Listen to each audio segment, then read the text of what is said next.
Okay, so I'm here with Avi. We've been looking at Vegan Foot Soldier's argument.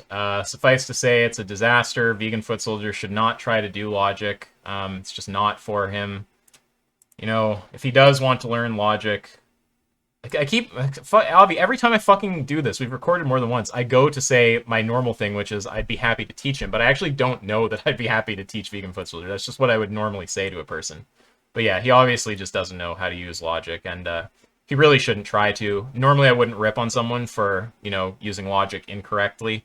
I would, well, it depends on the context. I would normally just kind of point out the error, but Vegan Foot Soldier is just such a fucking, he's a pathological liar. He's like a massive idiot. He's just a piece of shit. So, yeah, we're gonna kind of like laugh at his logic fail here because he also is, arrogant enough to say other people don't know like philosophy and all this stuff while making errors this basic. So, yeah, few problems. We're gonna rip through some formal problems with what he's written here. And then we're going to get into the actual truth of the various premises. Like, the structure's fucked, but we can still look at the individual premises and, say what we think about them. And I think Avi will probably talk a lot more there. Maybe I'll do some of the formal shit here. Okay, so first problem, the argument contains non-well-formed formulas. So, like, this is not a well-formed formula. This is not a well-formed formula. You've just obviously not got any experience with first order logic and, don't know what you're doing. So we can just, write out a statement like this, like, just any old statement, like, well, that I formalized correctly. So let's do it the way Foot Soldier did it, right? There exists, open bracket, negation T, close bracket. And I just put, therefore P there. Just for no particular reason. I guess we could just do it like this. Yeah, so as you can see, it's just saying I don't understand the existential quantifier in the statement given. Missing operator. So yeah, as you can see, like Vegan Foot Soldier just doesn't know how to actually write first order logic. You got to put an X in here, right? So yeah, that's the first problem. Is that technically this isn't even an argument, because an argument is a set of WFFs with cardinality of at least two, where one WFF is a premise and one is a conclusion. But we've actually got a set that is not just WFFs, right? There's also non-WFFs here. So these are not well-formed. Did your audio cut out, Isaac? Oh, I don't think my audio cut out. Can you hear me okay? I can't hear you anymore. Okay, let's resolve that. How about now? Can you hear me now? What about now? Yep, I can hear you now. I think I somehow turned off push to talk when I was deleting some shit there. But yeah, I was just saying this technically isn't an argument, because an argument is a set of WFFs and nothing else, with cardinality at least two. Your stream is down 2 right now. Oh, yeah. Okay, fix up time. Let me share my screen. Screen 3. Okay. So now you should see this. Wait, I'll close Discord because I have transparency on. Okay, you see that? Yep. So yeah, I was also just saying that technically this isn't even an argument, because an argument is going to be a set of WFFs with cardinality at least two, where one WFF, at least one is a premise and at least one is a conclusion. And here we actually don't have a set of purely WFFs. We have non-well-formed formulas in premise 6 and conclusion 2. So technically this isn't even an argument. But we can be charitable. We'll be nice to Foot Soldier. And, when we talk about these, we'll like treat it as if there's an X there. And he didn't fail, even though he did fail. Okay, so another thing is that he used the same variable to represent different propositions. So we're going to kind of like blast through this, but you can just look in here at like where P occurs, right? P is up here, and then the next instance of P is down here, or like Q is up here, and then the next instance of Q is here. So basically, just like if you look, we'll just quickly, compare these. So like here's comparing P and P. You can tell they're not the same proposition. One of them has by Richard on the end. So not the same thing. Can't formalize it with the same variable. You got to be clear. Is this something you're saying of Richard? Or is this just, some standalone proposition? Same kind of thing with Q and not Q, right? If we compare those, we can tell these are not the same proposition either. And this is like a very rudimentary logic fail. Like you have to represent the same statement with the same variable, and he's just failed on that, right? So you can't represent different propositions with the same variable. You would get docked in like a basic logic course for this. So you can see these are different propositions. R and R prime, again, run a comparison, obviously not the same proposition. And T and T prime, compare, again, not the same proposition. So you get the idea. Vegan foot soldier just doesn't understand one of the most basic things about how to formalize an argument, which is any given statement is always represented with the same variable, and no two statements are ever represented with one variable. So, yeah, that's the second criticism, is that same variables are used to represent different propositions. So that's a fail. Now, there's some funnier things about this.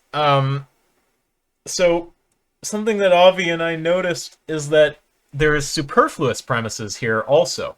So, I guess the easiest way to show this is with a tree-proof generator. So there's foot soldier's first argument, right? Oops, how did I do that? Let me bring that back up. So you can see this is valid, right? You might go, oh, like foot soldier made a valid argument. That's fucking out of the norm. But it's got superfluous premises, right? Like this whole thing follows trivially from T, for one thing. And for another thing, you can also remove T, and it follows from the other 3 or 4 premises there. And, a funny thing about this is, based on which premise we treat as superfluous, different parts of the conclusion can be anything, right? So you'll see what I mean here. In the case that that we treat premise 5 as superfluous, which I've done here, right, instead of including his next premise, which is T, right? We don't even need that to reach the conclusion. If we treat that as superfluous, then this T we could make into literally anything, right? It could be like Z and Y, right? And it's still going to be valid, right? I'll also point out that you could make it its own antecedent's negation. So you can say T itself implies S, not just not T. Right, so in the same way that he uses it to show not T implies S, it just as well shows T implies S. Yeah. Yeah, that's funny. So then if we go back to the other way of... the other way it could be superfluous, right, where we say, okay, well, no, it's the first 4 premises that we're going to get rid of, right? In that case, the consequent can be anything. The consequent could be like Y and X and he and O and I don't know, maybe like let's get an E in there. You want an I so that there's an Isaac in there? Let's throw an I in there too, right? Like this is just still going to be valid. So yeah, so we have superfluous premises. Either 1 through 4 are superfluous or 5 is superfluous. And on either interpretation, one of the component parts of the conclusion can just be anything. On the interpretation where 1 through 4 are superfluous, the consequent of the conclusion can be anything. On the interpretation where where 5 is superfluous, the antecedent can be anything. So that's kind of hilarious. And then there's also some more problems here, right? So in the case where P1 through 4 are superfluous, the argument 1 is not even needed, right? We don't need 1. All we need is that premise 5, right? Because premise 5 and premise 6 are contradictory. So you can derive anything by explosion here. We should show how we derive the contradiction. Sure. By instantiation. Existential instantiation. Yeah, that's right. So let me remember the order.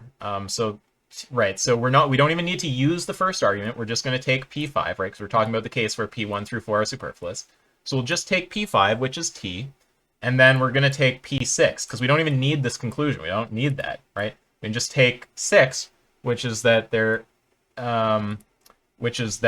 well, I guess it depends how we formalize this, actually. But, yeah, so there exists an X such that not T. Is that what he wrote there? I have to fucking remember this. Well, what he wrote is malformed, but right.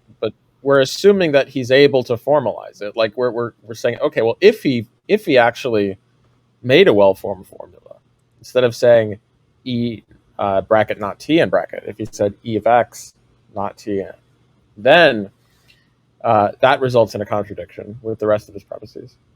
Right. And we'll also just formalize the conclusion here correctly for him, because that was also incorrect. So you can see it entails this, but I'm pretty sure it's just because there's a contradiction. So the conclusion could be anything. Notice it's just exploding. It entails anything. Any proposition. You can put in any proposition there. Yeah, right. Should we do you can write vegan, you could write vegan foot soldier does not know logic. You can say let V vegan foot soldier represent vegan foot soldier does not know logic, and his own argument entails that. Right. And I guess maybe we should like explain the logic here. Like, I mean, obviously, if you really want to understand tree proofs, you have to go learn how tree proofs work. There's a video on the archive channel where Troy taught me tree proofs like a year or two ago, and that's actually pretty thorough. So you can learn them there. You can watch me struggle to get my head around the idea. But for a tree proof, it's pretty basic, right? Like, if it's a proof of a single formula, you just negate that formula and see if you can derive a contradiction. If it's a proof of an argument, then you put the premises in, negate the conclusion, and see if you can derive a contradiction. So yeah, in this case you can, because this premise here, number 2, once we apply the existential instantiation rule to it, you just get not T, which contradicts P1. So basically, like that, obviously that's what you want for a valid argument. You want it to conclude in a contradiction, but in fact this would be easier to show with the truth table. But the point is, not T is entailed here. In fact, yeah, let's grab a truth table and show this, because if not T is entailed, it's a bit easier to see with truth tables. Then we actually just have a contradiction, right? We have like T, where's my and? If you guys want this shit on your keyboard, I have a script you can download. Maybe I'll link that if I remember. T and, oh wait, so it treats T as tautology in here. So I'm going to use something other than T. I'm just going to use P. But you can go, you know, P and not P, and you can imply anything from that, and it'll follow, right? So I have to use their implication because mine's different. But yeah, so like you could put like V and it's going to be true. You could put like V, let's see, some of these symbols aren't recognized, V and R, right? You could put V and R, you know, implies K or X, I guess, whatever. Yeah, and you can just see it's always true in this column here, right? It's a tautology. So all that's really happening with Foot Soldier's argument here is that this second premise here, there exists an X such that not T, right? Once you existentially instantiate on that, you just get not T, which is the negation of T. And then once you have proposition and negation, anything's going to follow from that, right? So yeah, the argument's just exploding. So yeah, this is like just another kind of funny thing here. So again, just kind of summing that up, on the interpretation where premise 1 through 4 are superfluous, we don't even need the first argument. We just need premise 5, because premise 5 and premise 6 together are a contradiction from which you can derive anything, including that unicorns exist. Yeah, and then there's also this other point here, which is on the so either way, actually, you get one of the arguments being needless, right? Because on the other interpretation, where P5 is superfluous, right? So we don't use this. We just use premises 1 through 4. Well, then we don't need argument 2, right? In the same way that we don't need argument 1 if premise 5 is superfluous, because, wait, sorry, did I say that wrong? We don't need argument 1. Sorry, now I've mucked it up in my head. I'm going to have to go through it mentally. Right, we don't need argument 1 in the case that premises 1 through 4 are superfluous, because premise 5 and premise 6 yield a contradiction from which you can derive anything. So all you need is the premise. You don't even need an argument there. In the case that premise 5 is superfluous, you're not going to need argument 2. Because from premise 1 through premise 4, you can actually derive S, right? And presumably that's the conclusion that we want. So I guess we can kind of like show that too. So, or he throws an existential quantifier in here. I wonder if that makes a difference. So we get rid of T, and then, yeah, so you derive this conclusion, right? Oh, did I fuck something up here? Oh yeah, I see. Don't need that comma. So you derive this conclusion, but you could just as well have derived just S, right? And you can actually, like I said before, you can put like literally anything before S, right? You can put like, you know, K, K or P implies S, right? And it's still going to be valid. So you can put anything there.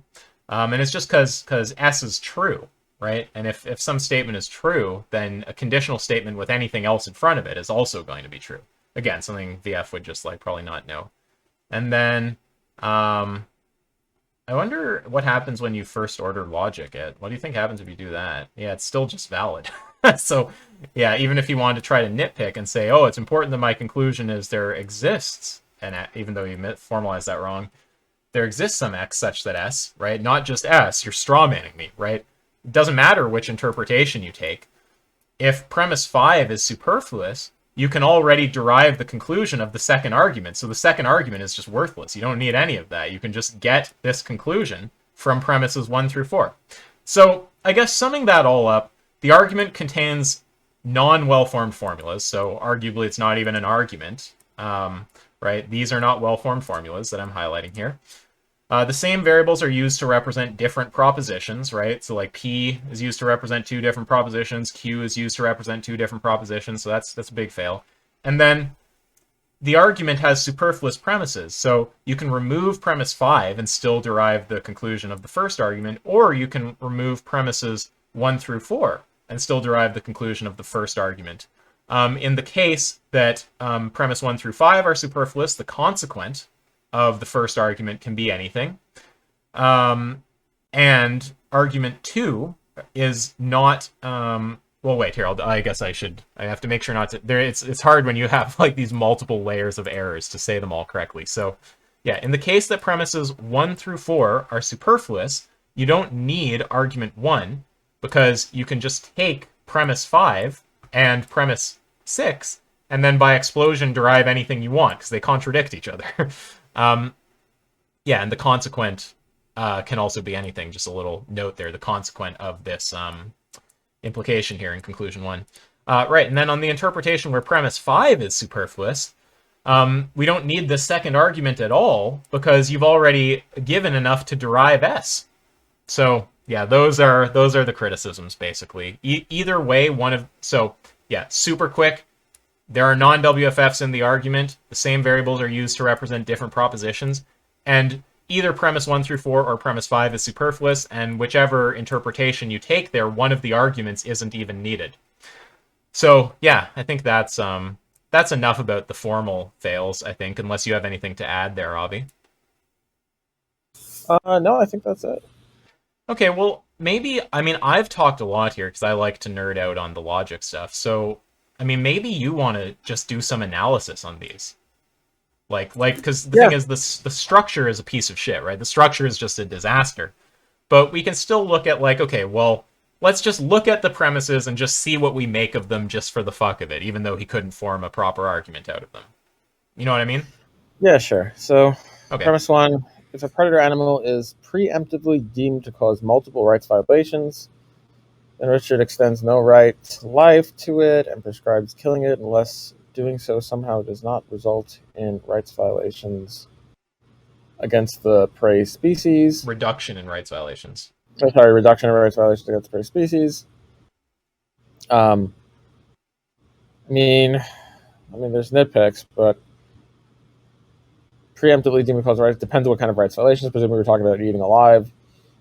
Extends no right to life to it. I guess that depends on how you cash rights out. Like, you can have a right to life, but it could be superseded by like the right to act in self-defense on others. So it doesn't necessarily mean that they don't have a right to life, but it could be that they do have a right to life, but and that's like a pro tanto reason to not kill it. But there are other rights that are stronger pro tanto reasons to kill it, right? So it doesn't mean that you need to extend no right to life to it. It's just there's a superseding right. Yeah, and you can have a view that. Sorry. Yeah, you can have a view that rights are like not this like categorical thing. There are views on deontology where rights could be weighty, right? Like you have like Rossian views of deontology. So no, I wouldn't grant premise one. I see you have to fix that up. I see a little quirk about it too, which is think about like Richard's not a realist, right? So think about what rights must cash out as for him. Presumably, a right, roughly speaking, is something like a preference for a certain mode of treatment that's not particularly responsive to utility concerns, right? That's like roughly what a right is going to cash out as for someone who's like got the kind of meta-ethical views that you or I or Richard has. You see what I'm saying there before I go to the next step? Yeah, go ahead. Yeah, so on a construal like that, what it would mean for it to not have a right is that he doesn't have like any level of consideration for the being at all, right? Because the right is just that it's just that he has that preference that isn't particularly responsive to utility, right? And presumably, even if it's outweighed by other preferences, like I mean, I think I just know Richard well enough to say this. He's not going to say that you know, when he approves of the killing of like lions or something, that he just doesn't give a fuck at all about the lion or feel remotely bad for the lion. Like Richard loves animals, man. I know that guy does not like seeing animals die and stuff. So the chance that like once you cash out rights on his meta ethic, there's no right there, aka no concern for the being that's not particularly responsive to utility or whatever, no preference for that mode of treatment. It just seems like that's going to be false because, I mean, he is still going to have that concern for the being. It's just being like overridden. So I think probably there is still a right there on Richard's view. Just something is going to override it. Now he might have said otherwise, but I'm pretty sure he would agree with that once you do an analysis of like what a right must mean on his meta ethic. Yeah. Yeah, just a little side point. All right, premise two, and I'm assuming, by the way, we're talking about like odd order predators. For those who don't know what I mean by that, it's just a predator who is like not going to eat. We're assuming these predators are overwhelmingly, primarily, or just only going to eat herbivores, or a predator that eats a predator that eats a herbivore. We're not talking about a case where like the order of the predator is even, such that it's a predator that's eating a predator that's eating a herbivore, because then they'll be doing something good if they just do that, right? Because they're just preventing the the herbivores from being eaten. Yeah, they're doing what we're doing, what we advocate doing. Think of it like killers. Like, you know, is a killer who just prevents other killers like a bad guy? I mean, people might have different views there, but like, you know, I would say no, right? Like. Yeah. I don't think as someone who goes around killing like any kind of scummy person is like a good person, but someone who is, you know, killing serial killers or something, like in a context where like nothing else is gonna like kill them or whatever, it's like seems probably like a good thing. It's like there's nothing else that's gonna stop them and you're stopping them. Like I'd be happy for someone to do that, right? There's a serial killer out there and we just stipulate that the law is like not gonna do anything about it. Would you rather that person just go and like continue to be able to murder, or that like Dexter like takes them out or something? You know what I mean? Yeah. Okay, so predator animal is. So I'm assuming odd order predator animal is. Well, before you do that, I'm not sure I totally got your whole gestalt of like what the objection is with P1. Can you just like say it again for me, just for my purposes? Yeah. So if a predator animal is preemptively deemed to cause multiple rights violations, then Richard extends no right to life to it. Well, I mean, it doesn't follow that he prescribes no right to life to it and prescribes killing it, unless doing so does not result in a rights violation against the primary species, because you have a conjunction there that Richard extends no right to life to it and prescribes killing it, unless this holds. Well, it's not the case that that conjunction need to be true because Richard can ascribe a right to life to it. It's just that he could view other rights as more weighty. Right. And I just want to be charitable to VF here. Not because VF deserves any charity, but just because, this guy will run with any fucking wiggle room you get. And if there isn't wiggle room, he'll make it with sophistry. But, he could be basing this off of statements VG has made, as opposed to just thinking it's a direct entailment of quote, like preemptively deeming them to cause rights violations, right? He might not be thinking the consequent here kind of is like implied just in virtue of this statement. He might be saying, like, he might just be saying this because he's heard Richard say it or something. So, I'm just that's worth pointing out. It might be that this is meant to be interpreted as like just representing Richard's view, not something Richard need be like committed to that he's not like stated he agrees with. Oh yeah, well then just put the view there. Pardon me? Yeah, then just put Q there. True. Yeah. Okay. Yeah. Right. And if his view is P then Q, then that's fine too. But just sure. Yeah. Right. No, you might still need the implication. You might not just want Q, but yeah. And then one other thing is just this word preemptively. It's sort of a bit of a grimy word because it makes it sound like Richard is like doing some like, I don't know, like it's reminiscent of like pre-crime or something like this. But it's like, let's just be clear, because like, are things like that actually bad is the question. Like, I mean, I don't take the view that like pre-crime or whatever would actually be a bad thing if we is pre-crime even the word? I might be using the wrong word, but like, say that you actually knew, right? There's no epistemic barrier. With certainty that someone's going to do something fucking horrendous, or even with like extremely high probability. If the thing is damaging enough, you might deem it acceptable to like imprison them or kill them or something like this. Like, we can go to an extreme, like if you have like a 99% certainty that someone's going to like, set off a nuclear bomb that will like, like take out like a major city or something. Like, I mean, people might still disagree who have like strong, like really strong rights-based views, but it just seems like at some point you're going to reach a threshold where it's like they're doing something so bad and it's so likely that you just have to imprison them, even though it like sucks and you'd feel bad for them. So yeah, preemptive. It also just has this connotation that I guess this is more the bothersome thing to me, but it makes it seem like Richard has made this determination like based on nothing, right? Like it's not based on nothing, right? Like it's very reasonable to assume that like some given predator animal is going to like eat a bunch of other animals alive if that's just their like regular hunting behavior, right? So do you kind of agree that the word preemptive sort of, it makes it seem almost like Richard is making this like hasty, like unfair evaluation when really it's like it could be. Yeah. Well, I'm just saying how it reads to me. I'm not saying that was VF's intention, but I just kind of want to like put a little red flag on that word. It's like, it's more like, after careful consideration comes to conclude that, Yeah. Well, whatever. Okay. It's just a little flag. Sorry. Yeah. Continue though.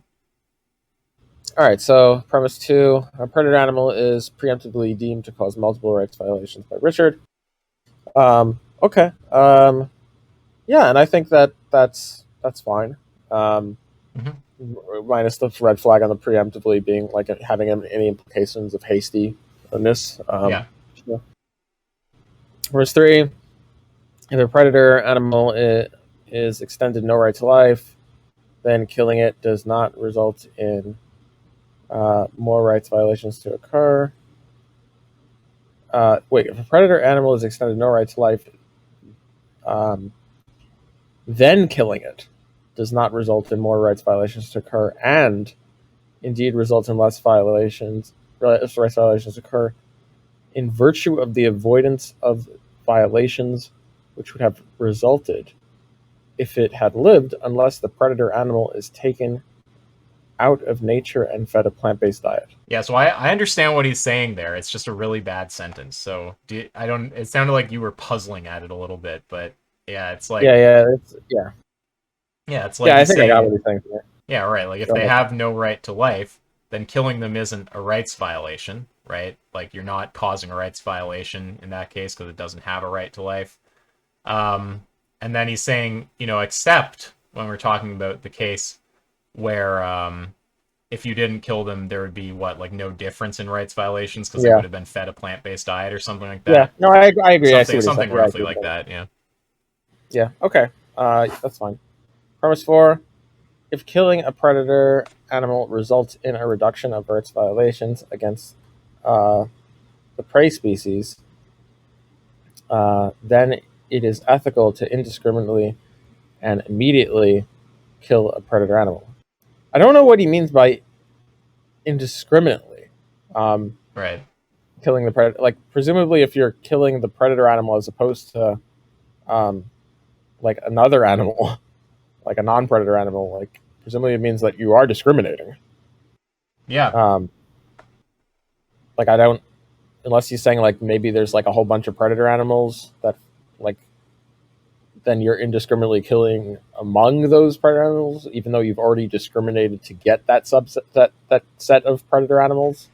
Um, that seems weird. But if we try to be charitable, I'm basically saying if it results in a reduction of rights violations, then it's ethical. Well, I actually wouldn't agree with that because I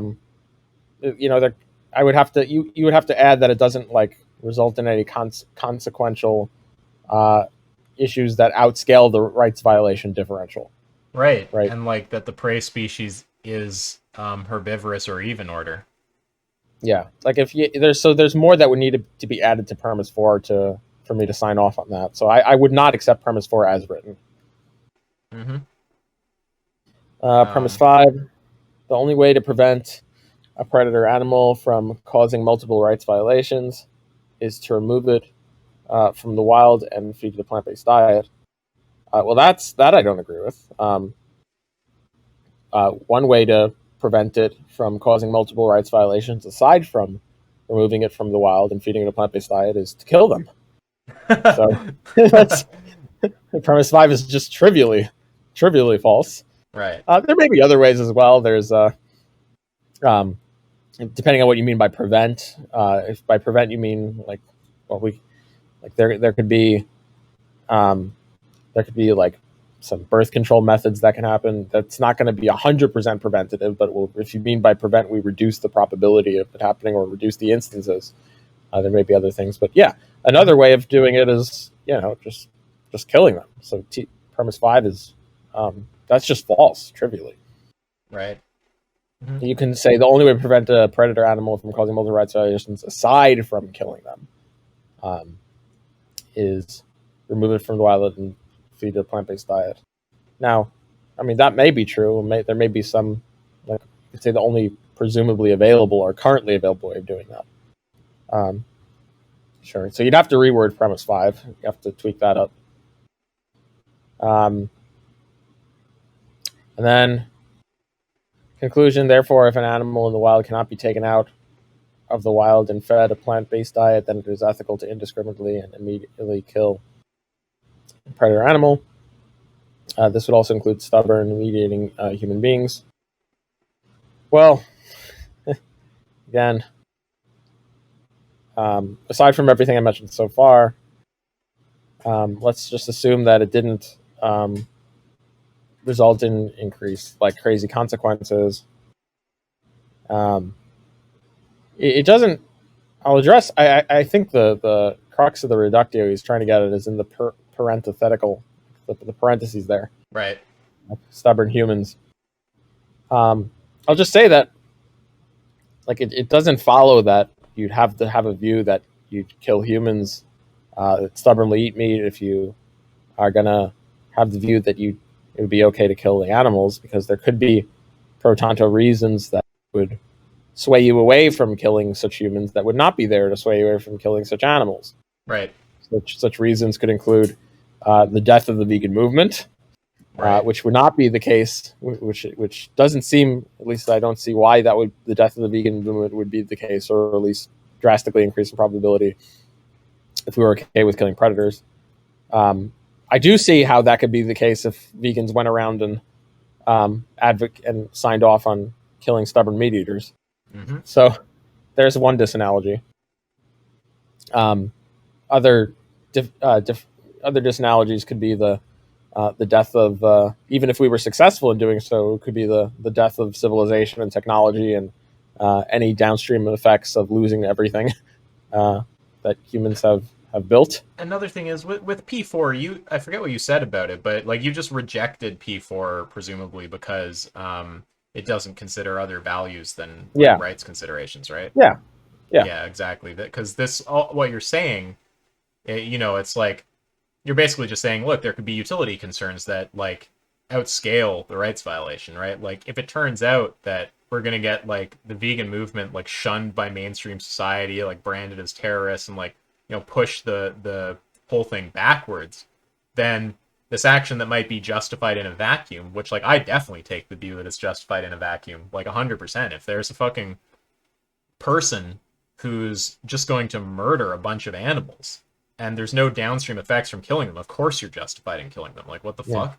I mean, I assume you agree about that. Yeah, no. It seems crazy not to say that. People say like, "Oh, that's the reductio." Like, no. The reductio is not agreeing to that.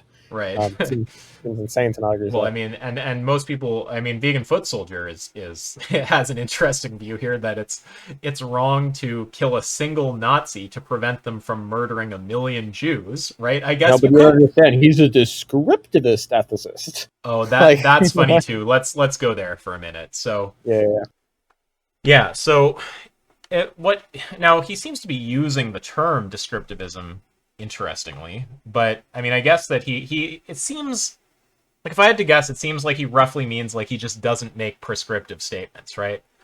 But the thing is, like, Richard is ultimately just like he leans very much anti-realist, right? Like he's going to be completely satisfied if your answer is just something like, a statement of approval or disapproval, whether you desire for the thing to happen or not, right? Like what's ethical is just going to mean something like kind of like mental like that to him. Not mental like crazy, like just to do with like what our preferences are, right? Like he's not going to think there's any robustly real like ethical properties or some shit. To like interpret him as saying something like that, it almost certainly as a way to dodge the question, right? Like I think VF, very likely what happened is VF just knew that makes him look crazy and wanted to dodge by saying that he doesn't make prescriptions and hope VG wouldn't like, tease out his view anyway. I would assume that's the case, but regardless of what Foot Soldier's motivations are, they're probably dodging, let's be real. But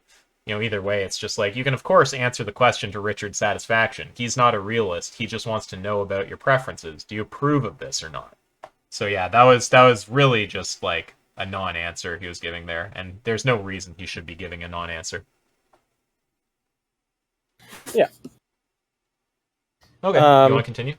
Yeah, it is. So premise 6, it is not possible to take out the vast majority of predator animals of the wild and feed them a plant-based diet. Okay, so I actually think this is false. I think it is possible. I just don't think it's practical.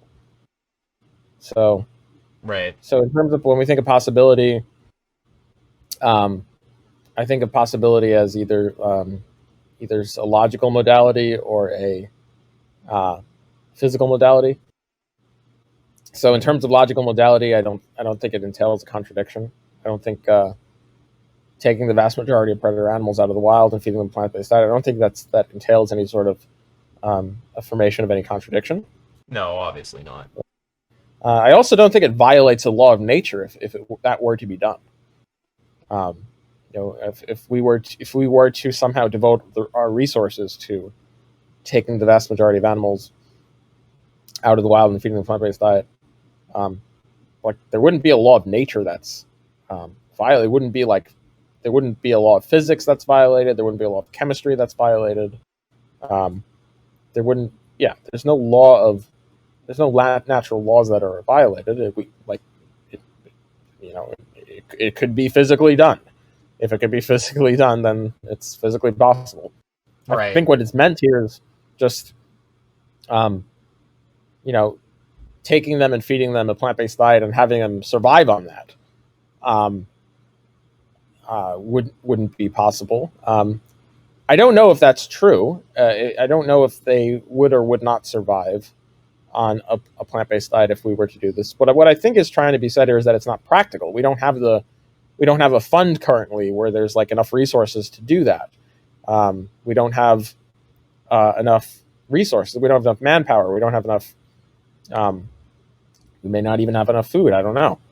But yeah, so as written, I reject P6. If I were to tweak it up, I would say it's not practical. It's not currently practical to take the vast majority of predatory animals out of the world and have them survive on a plant-based diet. Right. Yeah. And yeah, I mean, it sounds like Vegan Foot Soldier probably just doesn't know anything about the different modalities. Of course, knowing VF, he will most likely pretend to have always known. But, whatever. I would assume he just doesn't know really about how different kind of like, modal schema or whatever. But, yeah, I mean, obviously it's not physically impossible. Well, I guess broadly it's just not nomologically impossible and it's not logically impossible. So, it's just a false statement. Yeah. And then conclusion 2, therefore it's ethical to indiscriminately immediately kill the vast majority of predator animals. This would also include meat and humans. So again, I mean, this was addressed before. Yeah. So, yeah. Yeah, so I guess, yeah. Again, it's like, I mean, I guess we just kind of sum everything up, right? So the argument has non-WFFs in it. It uses the same variables to represent different propositions. Premise 1 through 4 or premise 5 is superfluous.